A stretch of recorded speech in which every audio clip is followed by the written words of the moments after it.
A paz do Senhor, meus queridos amados irmãos, sejam todos bem-vindos ao nosso canal Descomplicando a Teologia. E você já sabe, chegou o momento da nossa aula do discipulado. Estamos estudando a revista do primeiro ciclo. Já estamos na lição de número 2, que traz por título O fracasso de Israel em representar o reino de Deus.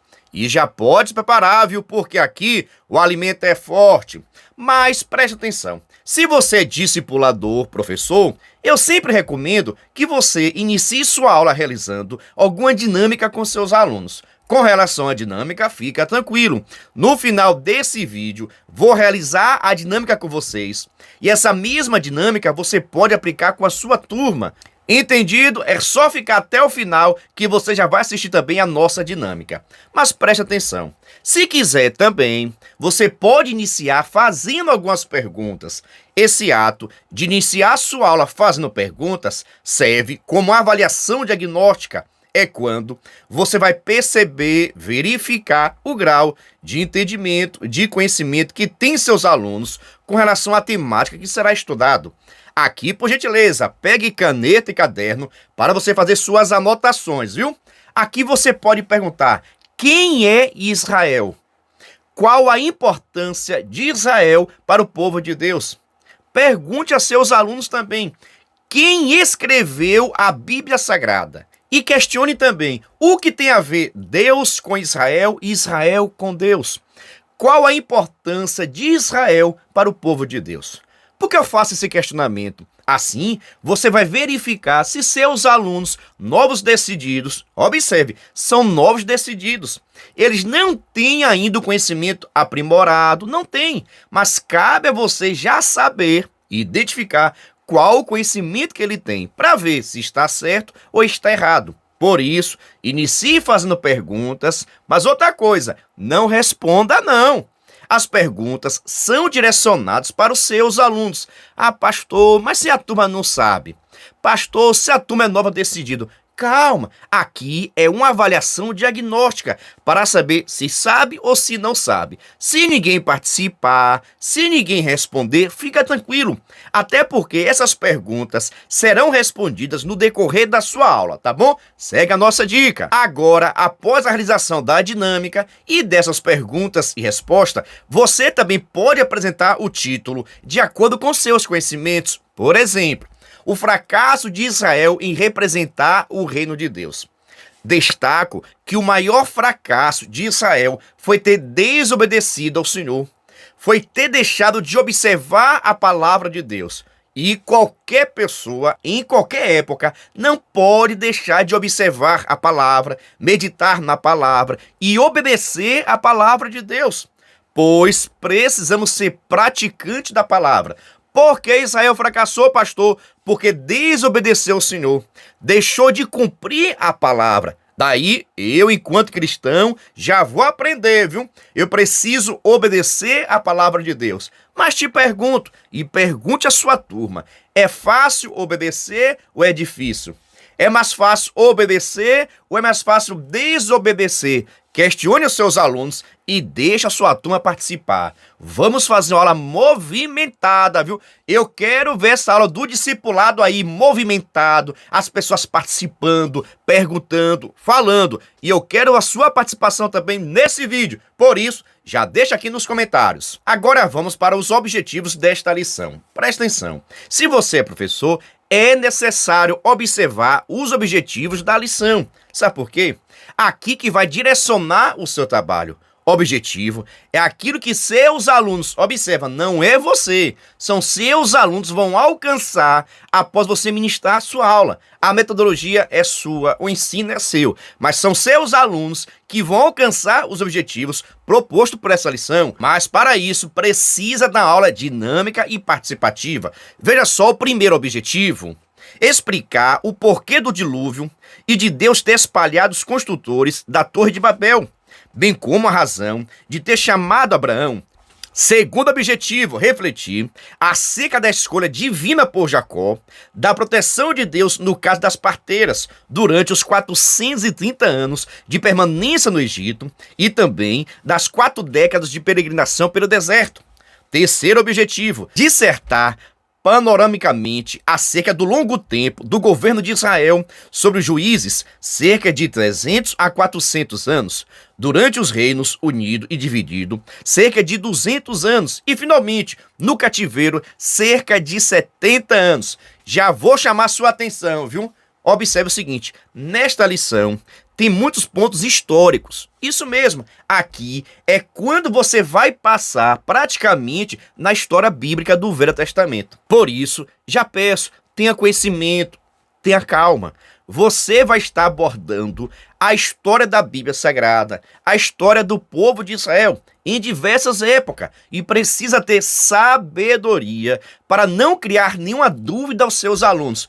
Por isso, fique calmo, tranquilo e vai estudando, meditando, aprendendo. Agora, você que é professor precisa conhecer toda a história de Israel para mencionar para os seus alunos aquilo que é importante, aquilo que não é tão importante. Então você precisa saber o que é importante, meus novos decididos, terem conhecimento da palavra do Senhor. Até porque Israel, a história é longa. Mas agora, sem demora, vamos para a nossa aula, para a nossa introdução. Observe, mesmo tendo em vista a humanidade virar-lhes as costas em franca rebelião, o Criador não desistiu de nós. Isso a despeito de o Senhor reconhecer que a imaginação do coração humano é má desde a sua meninice. Na realidade, o que a palavra de Deus relata em toda a sua extensão, desde o Antigo até o Novo Testamento, é a incessante misericórdia divina, procurando resgatar a humanidade caída. Nessa segunda lição, veremos o desenrolar do plano divino, sobretudo no período bíblico, e como Deus, mesmo diante da rebelião humana, não desiste de proporcionar meios de resgatar-nos. Professor da EBD, deixe bastante claro para os seus alunos que Deus, ele nos ama. Observe que Adão e Eva pecaram contra o Senhor, desobedeceram e por causa disso sofreram a consequência. Mas a consequência é por causa dos seus próprios pecados. Mas, no entanto, isso não tirou o amor de Deus, o cuidado de Deus, a proteção de Deus. Tanto que, logo após o pecado, isso mesmo, logo após o pecado de Adão e Eva, Deus já profetiza, isso mesmo, Deus já profetiza o nascimento do Messias que tiraria o pecado, do Messias que libertaria o povo da opressão maligna, do mal, do pecado. O que é isso? Amor de Deus. Deus poderia muito bem ter virado as costas para a humanidade, assim como a humanidade faz para com Deus. Mas Deus é diferente. Deus continua nos amando. Mas observe, somente o amor de Deus para conosco não é suficiente para nos salvar. Sabe por quê? Eu preciso aceitar. Isso mesmo, se Deus ele nos ama, se Deus quer nos presentear com a salvação, agora eu tenho a opção de dizer sim ou dizer não. Mas graças a Deus que nós que estamos aqui participando dessa aula e você com seus alunos já disseram sim, já aceitaram o plano da salvação e estamos salvos para a glória de Deus. Tudo isso por causa dele. Agora vamos para o nosso primeiro tópico e item 1 da nossa lição, que traz por título: Deus chama Abraão, o dilúvio. Séculos depois de a humanidade representada pelo primeiro casal ter pecado e caído, a Bíblia informa que a rebeldia e a afronta contra Deus atingiram proporções inimagináveis. Tão crescentes foram as manifestações de rebelião que o Criador arrependeu-se de ter criado a humanidade e resolveu julgá-la de forma drástica. Em outras palavras, ele decidiu destruir a humanidade do mundo antigo.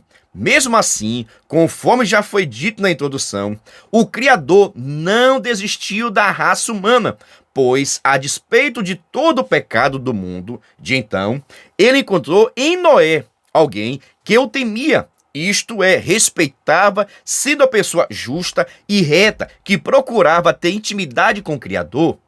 Ainda que Deus tenha determinado seu juízo sobre o mundo, ele usou Noé não apenas para construir a arca que protegeria a este e a sua família, mas também o levou a pregar e anunciar tal juízo à humanidade, oferecendo a todos a chance de se arrepender. salvando-se da catástrofe eminente. Como se sabe, apenas Noé, sua esposa e seus 3 filhos, Sem, Cã e Jafé, e suas noras sobreviveram. Assim a terra foi repovoada, dando continuidade à raça humana. Presta bem atenção aqui agora. Veja só, né? Já estudamos sobre o pecado de Adão e Eva. Eles foram expulsos do jardim do Éden, mas continuaram vivendo, constituindo família. E após alguns anos, observe, após alguns anos, Deus olha a terra novamente e a terra só estava em pecado. As pessoas continuavam desobedecendo o Senhor, pecando contra Deus, cada um fazendo o que bem queria. Ninguém estava se importando, adorando e servindo a Deus. Quando Deus observa esse estado de pecado, a Bíblia diz que Deus se arrependeu, ou seja, mudou de atitude para com o homem. Isso mesmo, Deus pega aqui agora e vai lançar sobre a terra um grande dilúvio, o qual exterminaria a raça humana. Mas, observando a terra, ele percebe um homem chamado de Noé. E Noé era temente ao Senhor, Noé era servo de Deus, Noé tinha compromisso com o Senhor. Ou seja, a terra estava afastada do propósito de Deus, mas nesta terra tinha uma família, a família de Noé, que estava servindo e adorando o Senhor. Por isso, Deus pega agora esse homem, o chama, lhe faz uma proposta dizendo: construa uma grande arca. Entra na arca você, sua esposa, seus filhos, sua família, os animais. Chame também e divulgue que vai cair um grande dilúvio que vai exterminar a terra. Você aceita a proposta? Noé diz: eu aceito, pode contar comigo. E assim, Noé vai iniciar a construção da arca. Nesse período, observe, converse com seus alunos, tá bom? Nesse período em que Noé está construindo a arca, ele prega a palavra, anuncia que vai vir um dilúvio, mas ninguém dava crédito. Sabe por quê também? As pessoas nunca tinham visto chover. Naquele tempo, a terra era molhada pelo orvalho. Não tinha havido chuva ainda. Observe, a primeira chuva que veio nesta terra foi o dilúvio, que já veio para destruir, tá bom? Então, Noé prega a palavra, mas ninguém dá crédito. Que nada, Noé, negócio de chuva, eu não sei nem o que é isso, não vai chover não, você tá assim. Ou seja, as pessoas desacreditaram da pregação de Noé. Ninguém deu vez, ninguém deu voz, ninguém considerou, ninguém acreditou na pregação de Noé. E por causa disso, olha, por causa disso, disse o quê, pastor? Não ter acreditado, não ter aceitado, não ter ficado do lado de Noé, não ter entrado na arca. Por causa disso, todos morreram afastados e distanciados da presença do Senhor. Agora te pergunto, você que é discipulador, deixa aqui nos comentários. E essa discussão faça também com seus alunos. Após você apresentar o contexto histórico, você que agora vai fazer a aplicação do estudo. Perguntando o seguinte: e hoje é diferente? Será que nós que estamos pregando a palavra, assim também como Noé, as pessoas estão acreditando? Estão aceitando? Estão ficando? Estão querendo entrar na arca? Estão aceitando a Jesus? Será que quando nós pregamos, as pessoas aceitam a Jesus Cristo? Ficam na presença de Deus? Ou estão igualmente Noé? Cada um faz o que quer. Não tem compromisso, não tem responsabilidade, não tem santificação, não tem separação do pecado.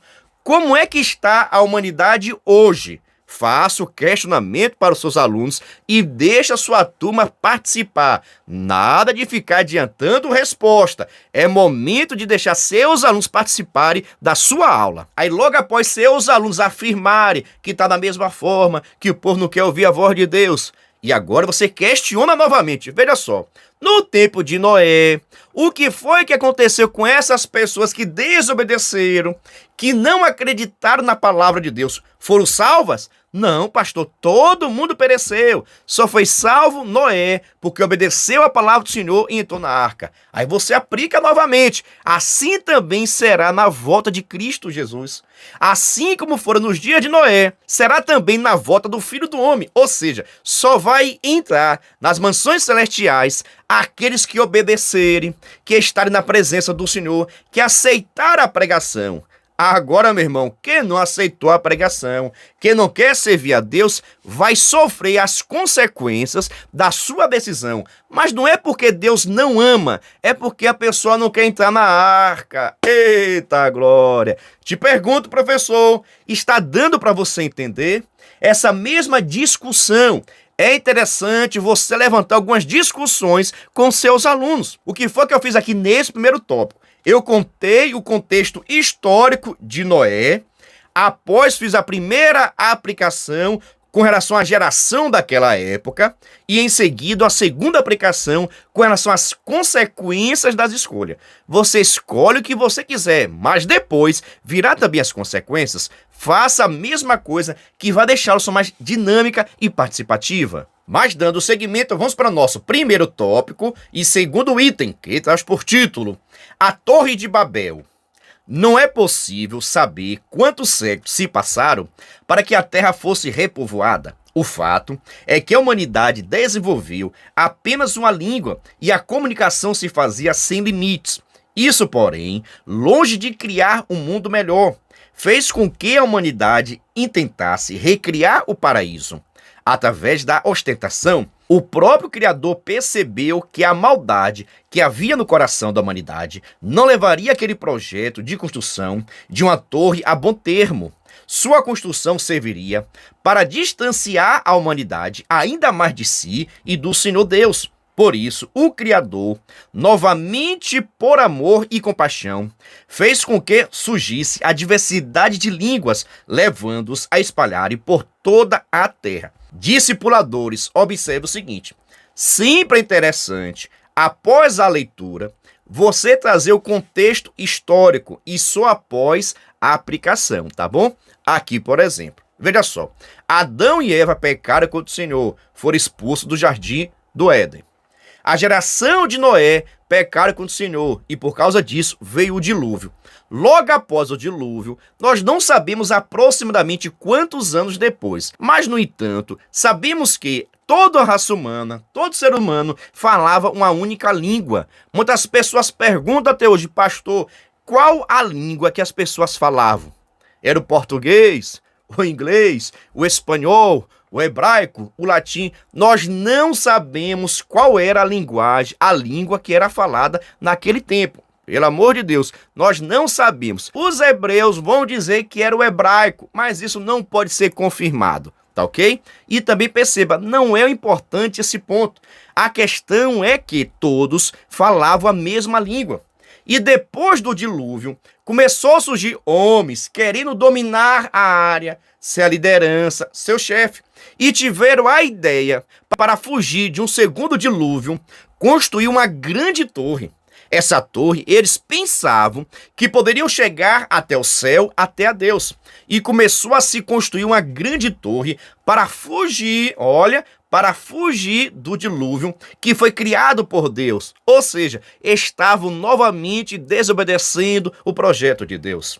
Então, por causa disso, dessa atitude, desse comportamento, e porque também todos estavam juntos, reunidos, porque falavam a mesma língua, tinha a mesma linguagem. Deus vendo isso, Deus vendo, irmãos, Deus ele vê tudo.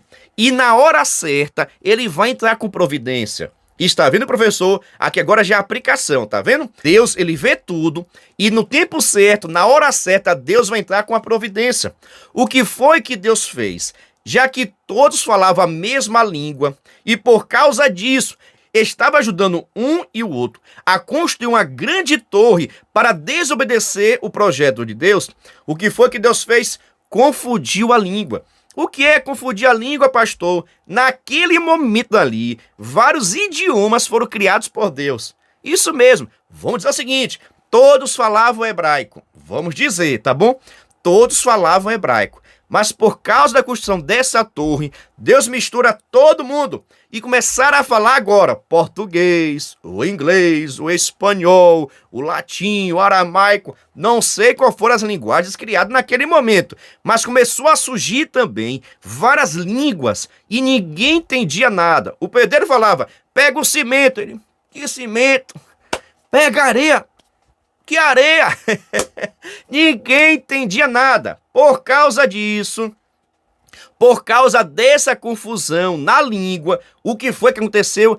Cada povo foi para um lado. Ei, Jesus, quem falava espanhol foi para um lado, quem falava inglês foi para o outro, quem falava português foi para o outro, quem falava o hebraico foi para outro. Ou seja, por causa dessa confusão na língua, o povo começou a se afastar um do outro, porque não adiantava estar próximo de alguém que você não conhece a língua. Se afastaram. E a partir daí, toda a terra começa a ser povoada novamente.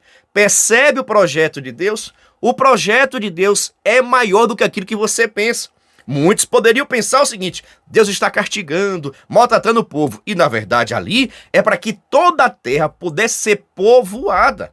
Porque o projeto de Deus é para com toda a terra. Por isso, a Ele toda a honra, a Ele toda a glória. Te pergunto o seguinte, professor, você entendeu até aí?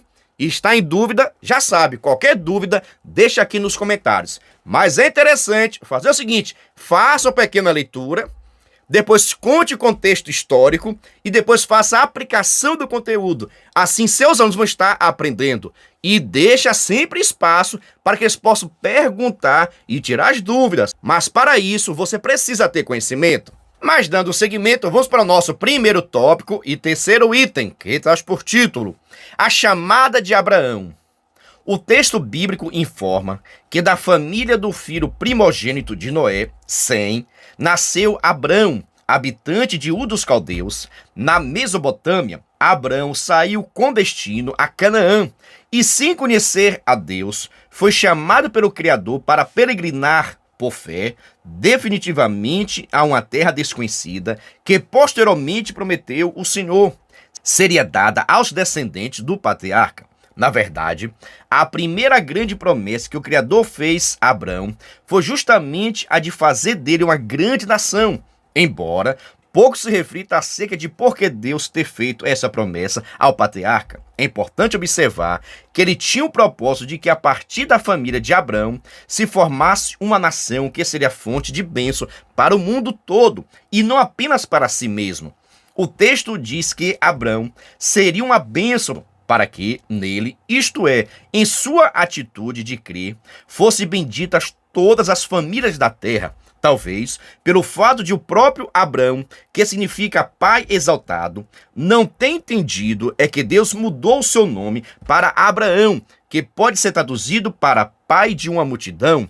Apesar de o foco de nossa reflexão não ser o milagre de o casal ter tido um filho em sua velhice, é digno de menção que o cumprimento da promessa de fazer de Abrão uma grande nação só pode tornar-se uma realidade porque o Senhor permitiu que Sara, idosa e estéril, concebesse Isaque, o filho da promessa. Veja só, professores do discipulado, chegou o momento agora de vocês estarem apresentando à sua turma a pessoa de Abraão. Eu vou dizer, Abraão é uma pessoa muito importante na história, na vida, porque ele foi escolhido por Deus para ser o pai da fé, para ser o seu representante. E a partir de Abraão, Deus vai gerar agora, Deus vai formar uma grande nação.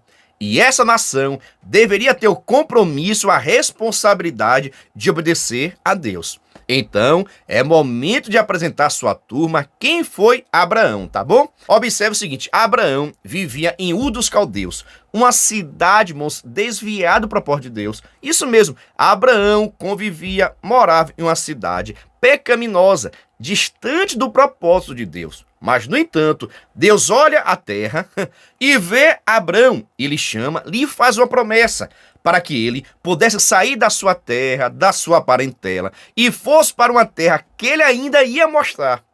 Abraão aceita o desafio, ouve a voz de Deus, aceita o desafio e começa a peregrinar pela terra, à procura dessa terra que seria dada por Deus. E Deus ainda lhe faz uma promessa de um descendente e que ele seria uma bênção para todas as nações. Eita glória! Que ele seria uma bênção para todas as nações. E assim aconteceu. Deus faz a promessa a Abrão.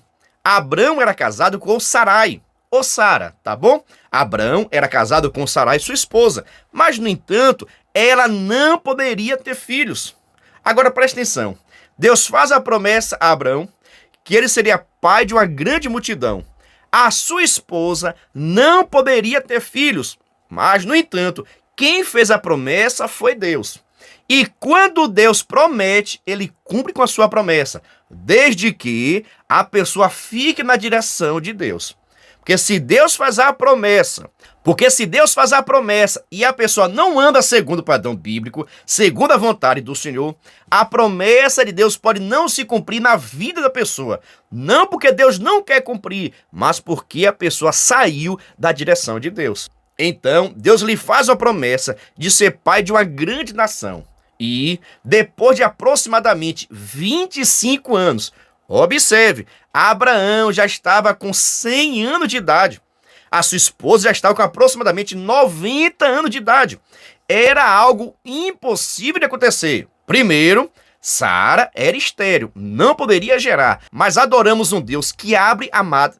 E assim Sara gerou, concebeu e nasceu Isaque, que é chamado o filho da promessa.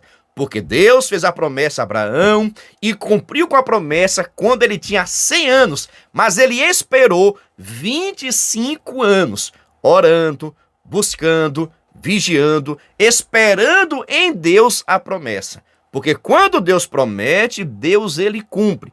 A Abraão, por causa dessa promessa, ter aceitado, ter esperado, ter vivenciado, ele é chamado como pai da fé. Esse Abraão é chamado na Bíblia Sagrada de amigo de Deus. Te pergunto, e você que está me ouvindo, é um amigo de Deus? Obediente à voz do Senhor? Deixa aqui nos comentários e faça também esse questionamento com seus alunos. Lembrando, é uma rápida apresentação. Não é para você ficar contando a história toda de Abraão, de Isaque. Não dá tempo, irmãos. E no decorrer do nosso curso, da nossa revista, nós vamos ampliando também o conhecimento. Observa, não dá para você contar a história de todo mundo. É somente apresentar a ideia para que os seus alunos possam aprender um pouquinho. E no decorrer da nossa aula, no decorrer dessa revista, vamos aprender mais, tá bom? Fica com a nossa dica. Mas pergunta a você o seguinte, você está gostando? Está entendendo? Ficou em dúvida? Deixa aqui nos comentários, tá bom? Mas vamos para o nosso segundo tópico. Mas antes, observe. Se você quiser e puder, pode se tornar membro do nosso canal. Pastor, o que é ser membro do canal é ser um parceiro. E nós estamos ofertando hoje o maior suporte do Brasil para os professores da revista do Discipulado. Isso mesmo, estamos fornecendo para os nossos membros slide da revista, explicações, dinâmica por escrito, um vídeo chamada, cartazes, questões, atividades, convites. É o maior suporte do Brasil que enviamos para os professores do discipulado, para que estes possam estudar mais e também fazer trabalhos específicos com seus alunos. Se você quiser saber mais informações, estou deixando aqui meu WhatsApp, entre em contato comigo. E também, na descrição desse vídeo vai ter um link para que você possa entrar no nosso grupo de informações com relação ao discipulado. Venha ser membro do canal Descomplicando a Teologia e receba o maior suporte do Brasil para os professores da revista do Discipulado. Venha! Mas vamos dar seguimento agora com o nosso segundo tópico, que traz por título a formação do povo santo e do reino sacerdotal. No item 1, Jacó e Esaú. É interessante e curioso notar que Isaque era filho de uma mulher estéril e, ao casar-se, o fez sem saber com Rebeca, que também era estéril. Após 20 anos de oração, ela concebeu e teve 2 filhos, Esaú e Jacó, cercados por conflitos familiares que se iniciaram ainda na gestação. Esaú tornou-se o mais apegado com Isaque e Jacó, por sua vez, com Rebeca. Após uma conturbada convivência, os dois irmãos separaram-se, conciliando-se depois de 2 décadas. Foi durante o trajeto desse encontro que Deus mudou o nome de Jacó para Israel, nome este que designou primeiramente o povo escolhido e que, até os dias de hoje, designam também o país. Assim, a formação das 12 tribos de Israel vem dos filhos de Jacó, entre os quais temos José, que após ser vendido por seus irmãos de escravo, tornou-se governador do Egito. Dessa forma, o povo de Israel formou-se no Egito. Presta atenção, como eu disse, é somente um pouco da história. Não dá para você falar tudo, tá bom? Vamos seguir agora com o contexto histórico. Abraão gerou com Sara, gerou Isaque. Isaque é filho da promessa. Isaque casa-se com Rebeca. No entanto, assim como Sara, Rebeca também não poderia gerar filhos. Mas, no entanto, Isaque, como todo homem de Deus, vivia em oração. E após 20 anos de oração, Deus ouve o pedido de Isaque e concede a gravidez a Rebeca. E esta tem 2 filhos gêmeos, chamado de Esaú, o primogênito, e Jacó, aquele que já nasceu segurando o calcanhar do seu irmão. Observe, quem nasceu primeiro foi Esaú, mas Jacó já veio seguro no calcanhar. Por isso que o nome Jacó, observe, o nome Jacó significa aquele que segura ao calcanhar, tá bom? É o significado do nome de Jacó. Os dois crescem, se desenvolvem, vários conflitos existentes. Isso mesmo, sempre teve um conflito. Até porque Rebeca, a mãe, gostava mais, cuidava mais de Jacó, porque Jacó ficava mais próximo dela. Já Isaque gostava mais de Esaú, porque Esaú era caçador, trazia aquelas caças. O pai se orgulhava muito de Esaú. Mas depois de vários conflitos, um querendo prejudicar o outro, um querendo ser melhor do que o outro, Jacó prepara uma armadilha orientado pela sua mãe. Esaú cai, Jacó acaba caindo na armadilha. E por causa disso, Jacó e Esaú tiveram que ser separados. Jacó foi morar com o tio dele, chamado de Labão, que era o pai da sua mãe, e passou lá muitos anos. Após isso, ele retorna com a grande família. Jacó teve 12 filhos. Esses 12 filhos é que vão estar formando a nação de Israel. Observe, a nação de Israel foi formada com os 12 filhos de Jacó. Os 12 filhos de Jacó formam as 12 tribos de Israel. Daí surgiu a nação, o povo de Israel, através dos filhos de Jacó. Entendido? Qualquer dúvida, deixa aqui nos comentários. Mas dando seguimento, vamos para o nosso segundo tópico, o item 2, que traz por título: De escravo a um grande povo. Apesar de Deus não ter revelado a forma como introduziria os descendentes de Abraão no Egito, ele revelou que ali os familiares do patriarca seriam afligidos, tendo de servir a um povo diferente. Após o período áureo do povo escolhido do país, levantou-se um novo rei sobre o Egito que não conhecera José, o qual disse ao seu povo: Eis que o povo dos filhos de Israel é muito e mais poderoso do que nós.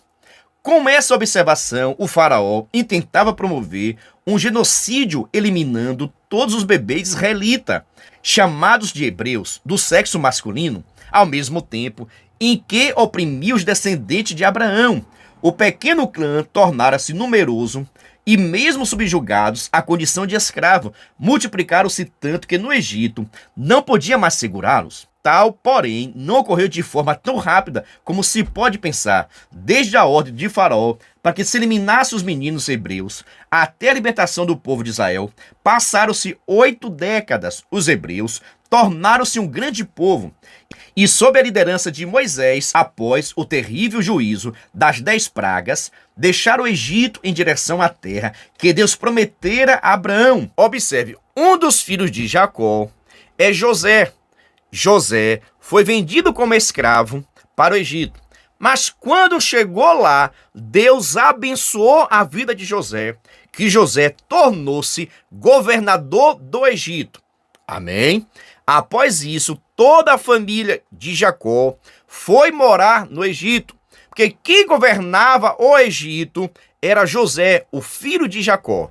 Mas a família cresceu, se desenvolveu. Depois de alguns anos, essa família que entrou no Egito, governado por José, seu filho, passou agora a ser escravo. Isso mesmo, deixou de sua liderança e passou agora a ser um escravo.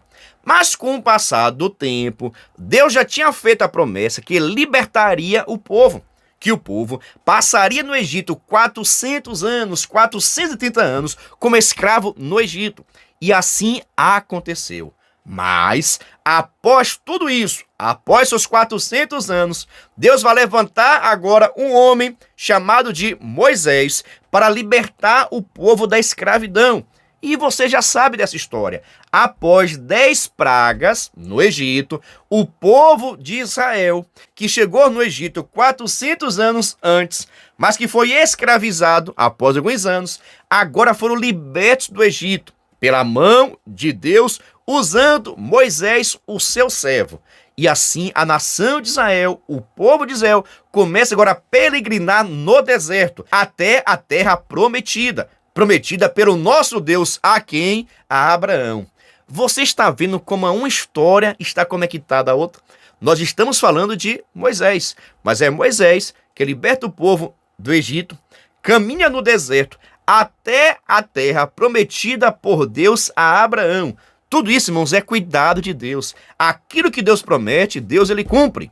Mas dando seguimento, vamos para o nosso segundo tópico e terceiro item, que traz por título: de uma tribo nômade a uma grande nação, o chamado para ser um reino sacerdotal, isto é, mediador da relação entre Deus e a humanidade. Israel receber a responsabilidade inerentes aos seus privilégios. Todavia, desde a saída do Egito, tudo indicava que o povo teria muita dificuldade em cumprir o seu mandato.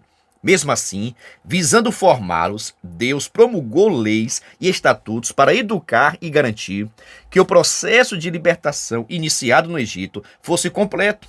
Esse estágio de 40 anos de peregrinação no deserto era uma forma de Deus moldar o caráter do seu povo, punindo os ingratos e sempre oferecendo uma nova oportunidade, pois ele sabia que aquela imensa tribo nômade que caminhava no deserto se tornaria futuramente, ou seja, uma grande nação que deveria representar o que significa ser governado pelo Criador. Observe, depois de 430 anos aproximadamente, Deus levanta Moisés e liberta o povo do Egito, depois de 10 pragas que caíram sobre o Egito, ok? Desse período aqui, ele sai do Egito em destino a Canaã, a terra prometida por Deus. Duraria normalmente em torno de 40 dias. O trajeto do Egito até Canaã, que era a terra dos cananeus, demoraria em torno de 40 dias. Mas, no entanto, Deus, conhecendo o coração desse povo que tinha saído do Egito, Deus permite agora que esse povo comece a dar volta assim, ó, rodando o deserto e não saía do lugar. Em vez de 40 dias, passaram em torno de 40 anos. Meu Deus, muitas pessoas que saíram do Egito morreram nesse período. Foram 40 anos peregrinando. Por que isso? Para que o povo pudesse aprender a depender de Deus, reconhecer a grandeza de Deus, ver o poder de Deus, o cuidado de Deus, ouvir a voz de Deus. Então, esses 40 anos no deserto é para que o povo de Israel pudesse entender qual era a vontade de Deus. Quem é Deus, o seu poder, a sua grandeza, a sua necessidade, os seus estatutos. Nesse período de 40 anos, Deus começa agora a constituir também as suas leis, a sua vontade, o que é que pode, o que é que não pode fazer. Nós chamamos de a lei de Moisés ou a lei de Deus. Destes, tem cerca de 10 mandamentos e 613 preceitos. Observe, mandamentos são 10, mas a lei de Deus, a lei dada ao povo de Israel, são cerca de 613 preceitos. Não faça, não pegue, não vá, não coma, não toque. 613 preceitos que Israel precisaria observar. E esse período, eles tiveram a oportunidade de aprender, de ter uma experiência maior com Deus no período do deserto, 40 anos, até chegar à terra prometida. E para você ver, o próprio Moisés, que saiu do Egito, passou 40 anos no deserto, não entrou na terra prometida também, porque morreu na beira da estrada, morreu vendo a terra prometida. Mas, no entanto, ele não entrou na terra prometida. Uma curiosidade, saíram do Egito homens com 20 anos para cima, cerca de 630 mil homens. 630 mil homens com 20 anos para cima saíram da terra do Egito. Mas quando chegou em Canaã, destes 630 mil homens, só entraram na terra prometida 2 homens, Josué e Calebe. 630 mil homens saíram do Egito. Destes, só entram no Egito 2 homens, Josué e Calebe. Ah, pastor, e quais foram os homens que entraram na terra prometida? Pronto, quem tinha 19, quem tinha 18, quem tinha 17, né? Depois de 40 anos, já tá com 50, tá com 60, tá com 38, 37, 39. Aqueles que nasceram também no deserto. Quem nasceu no início já estava com 40 anos. Então, muitos homens também entraram na terra prometida. Mas dos que saíram do Egito, apenas 2 homens entraram. Ei, Jesus amado, irmãos, precisamos obedecer, precisamos seguir a vontade do Senhor. Vamos dar seguimento na história do povo de Israel, tá bom? Terceiro tópico, o item 1, que traz por título: o fracasso de Israel em representar o que significava ser governado por Deus. No item 1, o período dos juízes. Após a morte de Moisés, seu principal auxiliar, Josué, tornou-se seu sucessor, introduziu o povo de Israel na terra que Deus prometera a Abraão. Josué inaugura o período dos chamados juízes, uma época de duração incerta, cerca de 300 ou 400 anos, onde Deus levantava pessoas que tinham o papel de orientar o povo acerca de qual caminho tomar.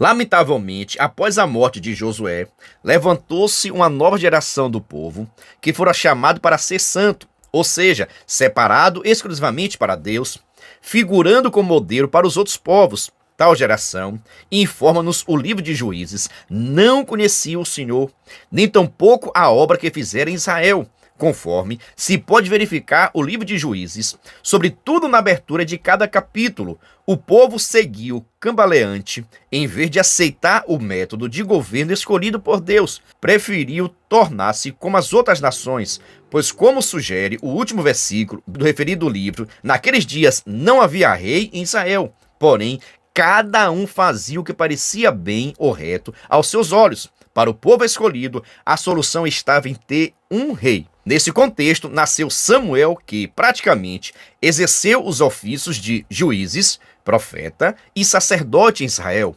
Ele foi responsável por fazer a transição entre o período dos juízes e a monarquia, quando o povo de Deus decidiu que não mais queria essa forma de governo. Antes, como todas as nações, exigiram um rei. O Criador disse a Samuel: ouve a voz do povo em tudo quanto te disser, pois não tem rejeitado a ti, antes a mim me tem rejeitado, para eu não reinar sobre ele.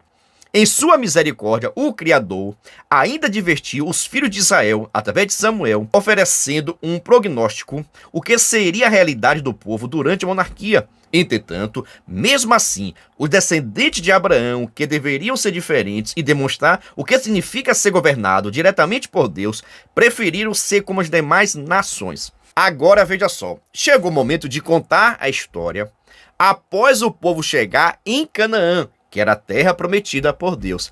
Terra essa que tinha muitos inimigos e Israel deveria derrotar todos e colocar para correr. Mas, no entanto, Israel não fez dessa forma. Começou a fazer algumas alianças e isso prejudicou muito a nação de Israel na terra prometida. Uma coisa interessante também é acerca dos juízes. Observe, quando o povo de Israel chega na terra prometida, não tinha rei.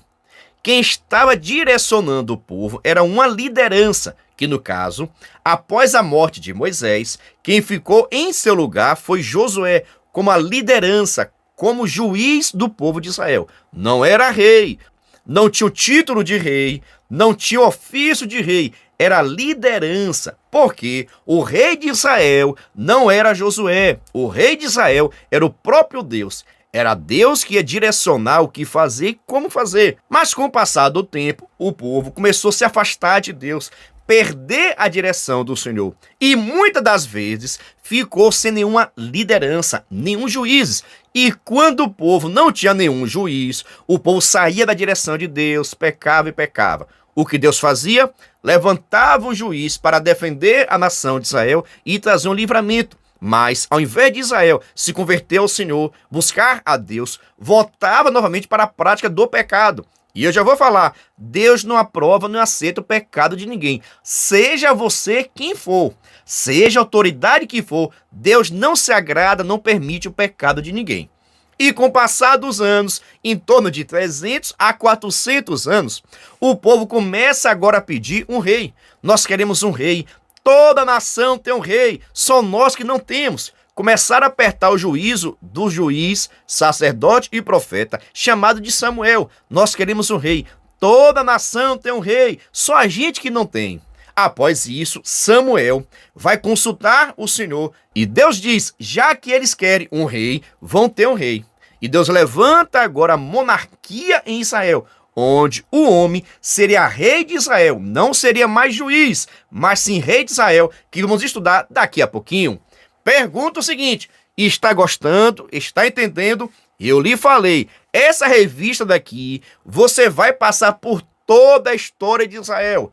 Mas eu digo o seguinte, é somente um petisco, não dá para você passar muito tempo explicando e falando, senão a aula vai ser o dia todo, tá bom? Faço o que estou fazendo, um pequeno resumo, um contexto histórico, para que seus alunos possam adquirir conhecimento da palavra do Senhor. Agora vamos para o nosso terceiro tópico e segundo item, que traz por título, o período dos reis unido e dividido. Com Saul, teu início o período da monarquia em Israel. Este, então, foi sucedido por Davi, que por sua vez foi sucedido por seu filho Salomão. Esses 3 reis formam o período do chamado Reino Unido e teve a duração de 120 anos, sendo 40 para cada reinado.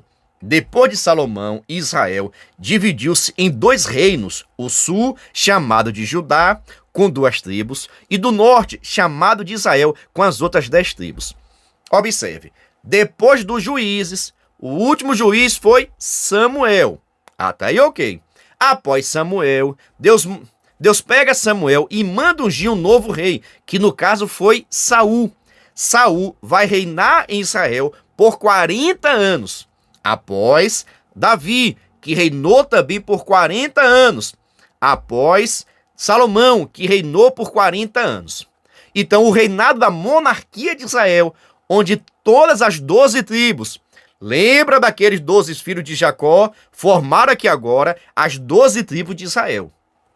Essas 12 tribos de Israel foram governadas por Saul, Davi e Salomão. Mas após a morte de Salomão, quem vai reinar em Israel é Roboão, seu filho.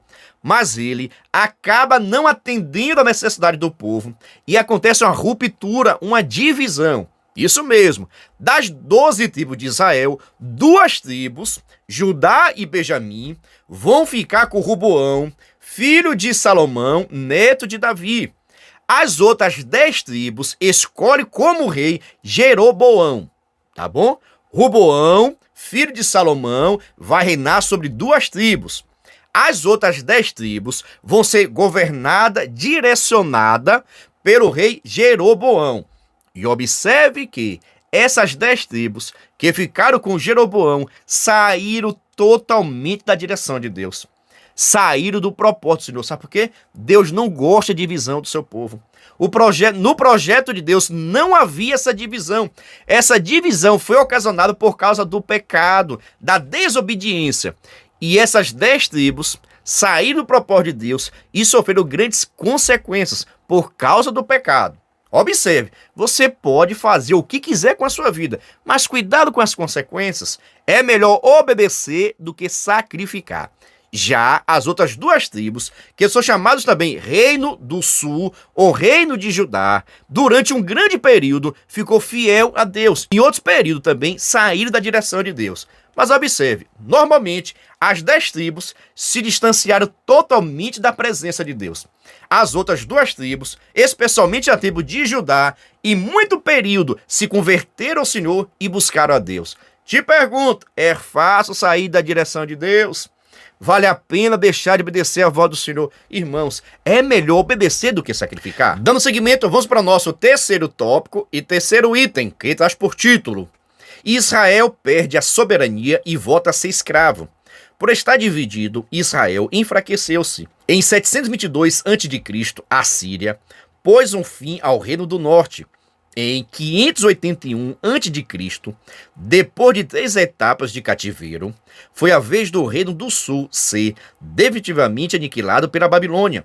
Assim, além dos descendentes de Abraão nunca terem conseguido ocupar todo o território que Deus prometera ao patriarca, acabaram perdendo completamente a sua soberania, tornando-se novamente vassalos e escravos de outros povos. Apesar de Israel ter tido a oportunidade de voltar à sua terra, sua soberania só foi estabelecida no século passado, quando, em 14 de maio de 1948, foi criado o moderno Estado de Israel. Para você entender o contexto daqui, nós estudamos que, após o reinado de Salomão, assumiu Roboão e aconteceu a divisão: Reino do Norte com 10 tribos, Reino do Sul com 2 tribos. Depois de muitos anos, o Reino do Norte, as 10 tribos, foram invadidas pelo povo assírio, que era a grande potência da época, e acabou devastando a nação. Isso mesmo, devastou a nação. Praticamente deixou de existir. O Reino do Norte com as 10 tribos deixaram praticamente de existir. Após alguns anos, em 586, a Babilônia, não mais o povo assírio, o povo assírio invadiu as 10 tribos de Israel e devastou. Isso em 722 a.C. Em 581 a.C., o rei agora Nabucodonosor da Babilônia vai invadir Judá, Jerusalém e também destruir aquela cidade, e acaba levando em cativeiro muitos homens e mulheres. Passaram agora a viver em cativeiro na Babilônia, e Jerusalém, o templo também foi destruído. Desde então, Israel deixou de ser uma nação. Após alguns anos, é permitido que Israel retornasse para sua terra, mas Israel não tornou-se nação mais. E isso só veio acontecer alguns anos atrás, em 14 de maio de 1948. E veja, com aval de um brasileiro, Oswaldo de Aranha, que presidiu essa sessão da ONU para garantir o direito de Israel de tornar-se novamente uma nação. E veja que deixou de ser uma nação em 581 a.C. Tornou-se nação novamente em 14 de maio de 1948. Tudo isso porque desobedeceu ao Senhor. Ei, Jesus. Irmãos, não vale a pena desobedecer. É melhor aceitar a vontade do Senhor, buscar a Deus. Pastor, e se eu pecar, o que é que eu faço? Pede perdão, porque Deus ele pode perdoar a todos. Mas agora, sem demora, vamos para a nossa conclusão. Só peço o seguinte: está gostando? Está entendendo? Então já sabe, se inscreva no canal, ative o sininho. Ah, pastor, eu quero receber uma ajuda, um suporte. O que é que eu faço? Entre em contato conosco pelo nosso WhatsApp. E também na descrição desse vídeo tem um link para que você possa estar no nosso grupo de informações para se tornar membro e assim receber o maior suporte do Brasil para a revista do Discipulado. E outra coisa, após a conclusão, vou deixar aqui uma dinâmica para que você possa aplicar com a sua turma. Por isso, fica conosco até o final. Por isso, vamos para a nossa conclusão agora. Apesar de todos esses tristes acontecimentos, o apóstolo Paulo diz que a queda de Israel significou a glória e a oportunidade de outros povos participarem do plano divino de salvação. O apóstolo se expressa retoricamente a respeito de Israel dizendo: se a sua queda é a riqueza do mundo e a sua diminuição a riqueza dos gentios, quanto mais a sua plenitude. Romanos, capítulo 11, versículo de número 12. Observe aqui agora. Após Israel perder a direção do Senhor, não aceitar também Jesus Cristo como seu Messias, como seu libertador, como seu salvador, abriu-se espaço agora para a criação, para o surgimento da igreja, o qual nós fazemos parte. Israel não quis, Israel rejeitou, e por causa disso, entra na história aqui agora a Igreja de Cristo Jesus, a qual eu faço parte e você faz parte, e vamos morar no céu. Aqui agora, após essa rejeição, aqui agora é que vai surgir a oportunidade para que todos possam conhecer o nosso Deus, para que todos possam estar servindo ao nosso Deus. Por isso, a Ele toda a honra, a Ele toda a glória. Termine fazendo uma pequena revisão daquilo que foi estudado e faça também algumas perguntas para os seus alunos. Quem foi Israel? Quem foi Davi? Quem foi Saul? Quem foi Samuel? O que aconteceu na Torre de Babel, no dilúvio? Então você pode fazer algumas perguntas para os seus alunos de alguns pontos que nós estudamos, tá bom? Pergunto, gostou? Deixa seu like aí. Eita glória, você é bênção pura sem mistura. Já vou avisando, não terminou ainda, porque agora chegou o momento da nossa dinâmica. E a dinâmica está sensacional, vai te ajudar na aplicação dessa aula. Por isso, vamos para a nossa dinâmica. A paz do Senhor, meus queridos amados irmãos, vamos para a nossa dinâmica da lição de número 2 do discipulado do primeiro ciclo, que traz por título: o fracasso de Israel em representar o reino de Deus. Ou seja, Deus queria abençoar o povo de Israel, proteger, guardar, abençoar, mas o povo de Israel não estavam preparados, não guardaram o mandamento do Senhor. E aquele que não guarda o mandamento, aquele que não obedece à palavra de Deus, acaba perdendo as bênçãos do Senhor. Por isso, vamos para a nossa dinâmica. Vou fazer uma dinâmica simples, mas com cunho teológico importante, tá bom? Você vai precisar do seguinte: um copo descartável, agulha. Você vai pegar esse copo descartável e vai fazer vários furos. Vários furos, ó. Vários furos mesmo. Não faz pouco não, pelo amor de Deus, ó. Todos os lados, em cima, embaixo, vai furando, ó. Com a agulha melhor, não pode quebrar o copo todo, tá bom? Mas vai furando, ó. Isso aqui você já vai levar assim para os seus alunos, tá bom? Você já leva tudo furado para que não possa ter nenhuma dúvida. Esse copo daqui vai estar representando o povo de Israel. Esse copo vai representar o povo de Israel. Após você furar, vai levar assim todo furado. Você vai precisar também levar um vaso com água, tá bom? E também um recipiente, porque a água vai ser derramada. Então você vai precisar levar um copo todo furado, tá ok? Copo descartável todo furado. Uma vasilha para colocar aqui embaixo e água. Quando chegar na sua sala de aula, essa atividade ou essa dinâmica, você já pode fazer no início, pode fazer no meio e no final. Tudo depende do seu tempo e a sua organização. Você vai fazer o seguinte: você vai estar apresentando esse copo e vai informar o seguinte: esse copo daqui representa o povo de Israel, que eram dependentes de Deus, que precisavam de Deus, orar, buscar, obedecer ao Senhor. Israel tinha um amor de Deus, Israel tinha um cuidado do Senhor. Deus amava e ama a nação de Israel. Essa água daqui, ou esse vaso com água, representa Deus, querendo abençoar o povo de Israel, querendo derramar suas bênçãos sobre a vida do povo. Então observa, aqui representa Israel, dependente de Deus. Aqui representa Deus querendo abençoar o povo. Então, vamos dizer que o povo de Israel estava precisando de Deus. E começa a orar, buscar o Senhor. Aí Deus pega e vai derramar a prosperidade, o crescimento. Eita, ó gente, eu não entendi. Deus quer derramar a bênção do Senhor, mas olha para aqui. Deus começa a derramar prosperidade e começa a vazar tudo. Deus começa a derramar a cura e começa a vazar tudo. Deus começa a livrar o povo de Israel dos inimigos, mas começa a ficar vazando tudo para tudo que é lado. Sabe por quê? Israel não estava preparado para receber a presença de Deus, o cuidado de Deus, o livramento do Senhor. Eles necessitavam, mas não estavam preparados. Sabe por quê? Estava cheio de buracos, cheio de furos. E as bênçãos do Senhor caíam sobre Israel e esvaziava tudo. perdia tudo. Agora vou te perguntar, e você pergunta bem aos seus alunos. Olha, é Deus derramando a bênção e a bênção caindo. Assim acontecia com o povo de Israel. Deus abençoava o povo, mas a bênção não ficava. Sabe por quê? Israel estava desobedecendo.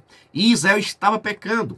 Então, quando isso acontece, mesmo se Deus derramar a bênção vai embora. A pessoa acaba perdendo a bênção do Senhor, porque não estão preparados. Agora, vou te perguntar, o que é que faz esses furos na vida de um cristão para perder a bênção do Senhor? O que é? Pecado. É verdade. O pecado nos fura e nos tira a presença de Deus. O que mais? A mentira. É verdade. A fofoca.